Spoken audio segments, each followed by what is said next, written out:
How do the Fremen in Dune beat the Sardaukar without shields? I've read all 23 Dune books, so you don't have to. In the movies, you see the Sardaukar as the most terrifying fighting force in the universe. They're trained on a prison planet so brutal, it ended half of them before age 11. Any single Sardaukar was considered a match for 10 ordinary soldiers, and they fought with personal shields, technology that made them nearly untouchable in combat. The Fremen had none of this. No shields, no Imperial training, no advanced weapons, and they won. Here's how. The Fremen couldn't use shields on Arrakis because shields drive the sandworms into a killing frenzy. A single body-sized shield would call every worm for hundreds of meters. Activating a shield in the open desert was a death sentence. So the Fremen had to fight without them, and that changed everything. Without shields, there's no safety net. Every fight is real. Every mistake costs you your life. There's no second chances. Generations of this produced warriors who were faster,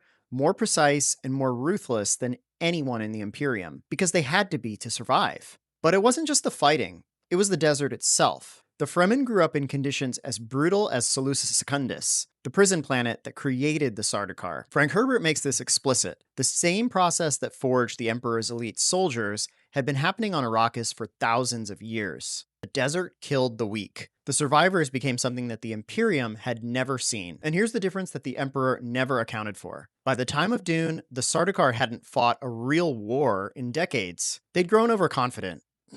Their warrior religion had been hollowed out by cynicism. Meanwhile, the Fremen fought every single day against the desert, against rival CHs, against Harkonnen patrols. Combat wasn't something the Fremen trained for, it was how they lived. When Duncan Idaho visited the Fremen before the fall of House Atreides, he reported something that shocked the Duke's war council. The Fremen had no shields anywhere in their CH. Not hidden, not stored, not one among thousands of people. And their attitude toward shields wasn't fear, it was amusement. They thought it was funny that off-worlders would strap a worm-summoning device to their own body. The Fremen were already beating Sardaukar patrols before Paul ever arrived. Paul didn't save the Fremen were the weapon. Paul just aimed them. Could the Fremen have won without Paul? Tell me in the comments.